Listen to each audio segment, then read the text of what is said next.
So like பண்ணுங்கள், share பண்ணுங்கள். இந்த லோகோ உள்ள பயோ 360 தமிழை சப்ஸ்கிரைப் பண்ணுங்கள்.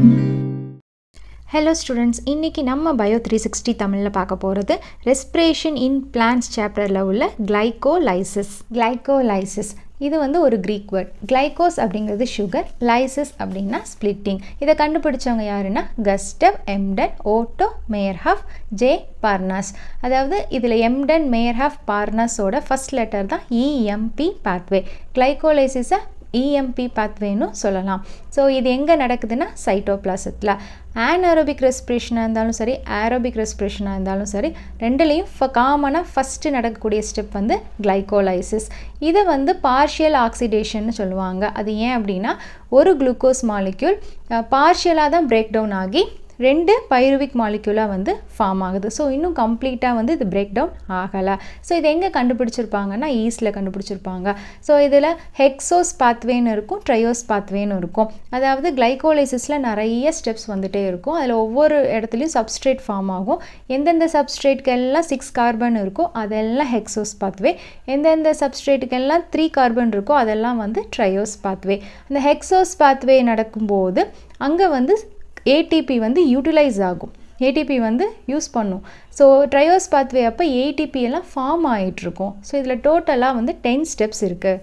இந்த டயக்ராம் நம்ம என்சிஆர்டி புக்கில் கொடுத்துருப்பாங்க. அதில் இந்த 2:2னா என்ன, அப்புறம் வந்து 2 ஆரோ மார்க்னா என்ன, அப்புறம் ட்ரையோஸ் பாஸ்பேட்னா என்னங்கிறத பார்க்கலாம்.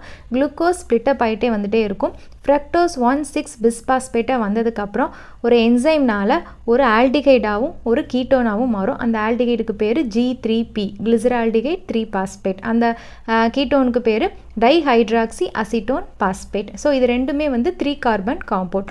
இந்த G3P டைரெக்டாகவே அடுத்தடுத்து ஸ்டெப் போய் பைருவிக் ஆசிடை ஃபார்ம் பண்ணும். பட் இந்த DHAP அப்படிங்கிறது திரும்பவும் G3Pயாக வந்து மாறினதுக்கப்புறம் தான் பைருவிக் ஆசிட் ஃபார்மேஷனுக்கு வந்து போகும். ஸோ இந்த 2 ரியாக்ஷனுமே சேமாக இருக்கிறனால தான் நம்மளுக்கு வந்து 2:2ன்னு கொடுத்துருக்குறாங்க. அந்த 2 ஆரோ மார்க் என்னென்னா இந்த DHAPயும் இந்த G3Pயும் வந்து இன்டர் கன்வெர்ட்டபிள்.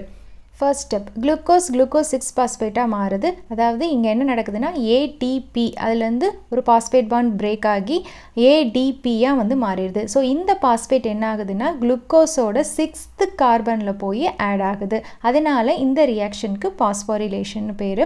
இதில் இருக்கிற என்சைம் பேர் ஹெக்ஸோ கைனேஸ். எங்கெங்கெல்லாம் வந்து பாஸ்பேட் வந்து மூமெண்ட்டாக இருக்குதோ அந்த இடத்துல என்சைமோட பேர் வந்து கைனேஸில் தான் முடியும்.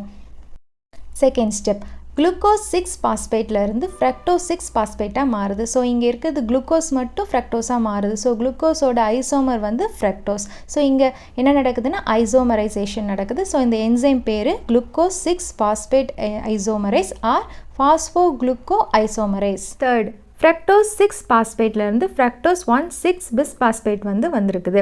ஸோ இங்கே என்ன இருக்குது அப்படின்னா ஃப்ரக்டோஸில் ஆல்ரெடி 6th கார்பனில் ஒரு பாஸ்பேட் இருக்குது. இப்போது ஃபஸ்ட்டு கார்பனில் இன்னொரு பாஸ்பேட் வந்து ஆட் ஆகுது.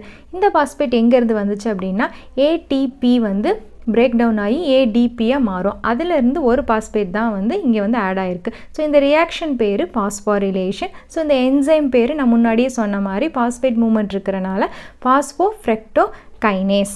இங்கே ஏன் பைக்கு பதிலாக பிஸ் வந்திருக்கு அப்படின்னா இப்போது பாருங்கள் பாஸ்பேட் வந்து ஒரே கார்பனில் 2 பாஸ்பேட் அட்டாச் ஆகலை, வேறு கார்பனில் தான் வந்து பாஸ்பேட் அட்டாச் ஆகிருக்கு. ஸோ இங்கே பைக்கு பதிலாக பிஸ் தான் வரும். தேர்ட் ஸ்டெப் வரைக்கும் தான் வந்து ஹெக்ஸோஸ் பாத்வே வந்து வரும். இப்போ 4th ஸ்டெப்பில் என்ன ஆகுது அப்படின்னா இந்த 6 கார்பன் காம்பவுண்ட் அதாவது ஃப்ரக்டோஸ் 1,6 பிஸ் பாஸ்பேட் வந்து 3C கார்பன் காம்பவுண்டாக வந்து ஸ்ப்ளிட் ஆக போகுது. அதுக்கு வந்து என்சைம் வந்து ஆல்டோலேஸ். இந்த ரியாக்ஷனுக்கு பேர் வந்து க்ளீவிங். அதாவது ஃப்ரக்டோஸ் 1,6 பிஸ்பாஸ்பேட் ஒரு ஆல்டிகைடாகவும் ஒரு கீட்டோனாகவும் மாறும். அந்த ஆல்டிகைட் பேர் கிளிசரால்டிகைட் 3 பாஸ்பேட். அந்த கீட்டோன் பேர் dihydroxy acetone phosphate. So triose phosphate pathway start ஆகிடுச்சு. 5th dihydroxy acetone. அது வந்து கிளிசரால்டிகைட் 3 பாஸ்பேட்டாக வந்து கன்வெர்ட் ஆக முடியும். தோ இது ரெண்டுமே வந்து இன்டர் கன்வெர்ட்டபிள். ஸோ அதனால் இந்த ரியாக்ஷனுக்கு பேர் ஐசோமரைசேஷன். என்சைம் வந்து ட்ரையோஸ் பாஸ்பேட் ஐசோமரேஸ்.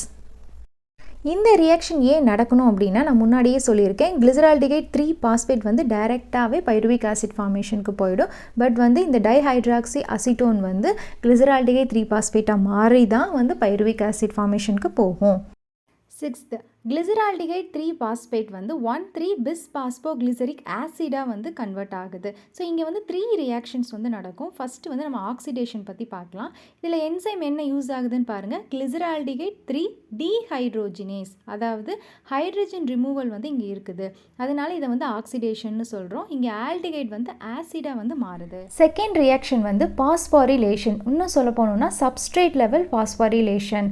அதாவது இந்த 3 கார்பன் காம்பவுண்டில் வந்து 3rd கார்பனில் ஆல்ரெடி பாஸ்பேட் வந்து ஆட் ஆகிருக்குது. ஸோ இப்போ ஃபஸ்ட்டு கார்பன், ஏன்னா 1,3ன்னு வருது இல்லையா, அந்த ஃபஸ்ட்டு கார்பனில் வந்து இப்போ புதுசாக வந்து ஒரு பாஸ்பேட் வந்து ஆட் ஆகுது. அது வந்து ஒரு இன்ஆர்கானிக் பாஸ்பேட். ஸோ இங்கே என்ன நடக்குது? பாஸ்பாரிலேஷன் வந்து நடக்குது. தேர்ட் ரியாக்ஷன் வந்து என்ன அப்படின்னா ரிடக்ஷன். அதாவது அந்த ஹைட்ரஜன் அயான்ஸ் எல்லாம் முன்னாடி ஆக்சிடேஷனில் ரிமூவ் ஆச்சு இல்லையா, அது எல்லாமே இப்போ என்ன ஆகுது அப்படின்னா NADயை வந்து NADH2 வந்து ரெடியூஸ் பண்ணுது. ஸோ இந்த இடத்துல வந்து இதுலேருந்து ATPs வந்து, ஏன்னா NADH2லேருந்து நம்மளுக்கு ATPs வந்து பின்னாடி கெயின் ஆகும். 7th ஸ்டெப் 1,3-bis-பாஸ்போகிளிசரிக் ஆசிடில் இருந்து 3-பாஸ்போகிளிசரிக் ஆசிடாக மாறுது. அதாவது ஃபஸ்ட்டு கார்பன்லேயும் 3rd கார்பன்லேயும் வந்து பாஸ்பேட்ஸ் வந்து அட்டாச் ஆகிருந்தது. இப்போ ஃபஸ்ட்டு கார்பனில் உள்ள பாஸ்பேட் மட்டும் வந்து ரிமூவ் ஆகுது. ஸோ இந்த பாஸ்பேட் மூவ்மெண்ட் இருக்கிறனால இந்த என்சைம் பேர் வந்து பாஸ்போகிளிசரிக் கைனேஸ். ஸோ இந்த ரியாக்ஷன் பேர் வந்து சப்ஸ்ட்ரேட் லெவல் பாஸ்பாரிலேஷன். ஸோ இந்த வெளியில் வந்த பாஸ்பேட் என்ன ஆகுது அப்படின்னா ADPயை வந்து ATPயை வந்து மாற்றுது.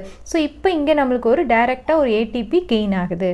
8 3-பாஸ்போகிளிசரிக் ஆசிட்லேருந்து 2-பாஸ்போகிளிசரிக் ஆசிடாக வந்து மாறுது. அதாவது 3rd கார்பனில் உள்ள பாஸ்பேட் வந்து 2nd கார்பனுக்கு வந்து ஷிஃப்ட் ஆகுது. ஸோ இந்த சேஞ்ச் நடக்கிறனால இதோட என்சைம் பேர் வந்து பாஸ்போகிளிசரிக் மியூட்டேஸ். 9th 2-பாஸ்போகிளிசரிக் ஆசிட் வந்து பாஸ்போஈனால் பைருவிக் ஆசிடாக வந்து மாறுது. அதாவது என்ன நடக்குதுன்னா வாட்டர் மாலிக்யூல் வந்து ரிமூவ் ஆகுது. அதுக்கு பேர் வந்து ஈனோலேஷன் சொல்லுவாங்க. அந்த என்சைமுக்கு பேர் வந்து ஈனோலேஸ். 10th வந்து பாஸ்போஈனால் பைருவிக் ஆசிட். இதில் வந்து அந்த 2nd கார்பன்லேருந்து பாஸ்பேட் வெளியில் போய் பைருவிக் ஆசிடாக வந்து மாறும். ஸோ இங்கே பாஸ்பேட் மூவ்மெண்ட் இருக்கிறனால இந்த என்சைம் பேர் பைருவிக் கைனேஸ். ரியாக்ஷன் பேர் substrate level phosphorylation. So remove ஆன பாஸ்பேட் வந்து ADPயை வந்து ATPயை வந்து சேஞ்ச் பண்ணியிருக்கோம். இங்கே ஒரு ATP நம்மளுக்கு கெயின் ஆகிருக்குது. ஸோ 1 மாலிகுல் ஆஃப் குளுக்கோஸ் வந்து ஃபைனலாக 2 மாலிகுல்ஸ் ஆஃப் பைருவிக் ஆசிடாக வந்து கிளைகோலைசிஸில் மாறி இருக்கும். நம்மளுக்கு 2 NADH2 வந்து கிடச்சிருக்கும். ஸோ ஒரு NADH2லேருந்து நம்மளுக்கு 3 ATPs கெயின் ஆகும். ஸோ இப்போ இங்கே வந்து மொத்தமாக நம்மளுக்கு 6 ATPs கிடச்சிருக்கும். டைரெக்டாக வந்து நம்மளுக்கு வந்து இந்த 2 மாலிகுல்ஸ் ஆஃப் பைருவிக் ஆசிட்லேருந்து 4 ATPs வந்து நம்மளுக்கு கெயின் ஆகிருக்கும். ஸோ டோட்டலாக ATPs நம்மளுக்கு கிடைச்சது 10. அதில் வந்து இனிஷியலாக ஹெக்ஸோஸ் பாத்வேயில் 2 யூட்டிலைஸ் ஆகிருக்கும் அப்படிங்கிறனால 10 - 2 so 8. So net gain of கிளைகோலைசிஸ்ன்னு கொஷின் கேட்டால் 8 ATPs.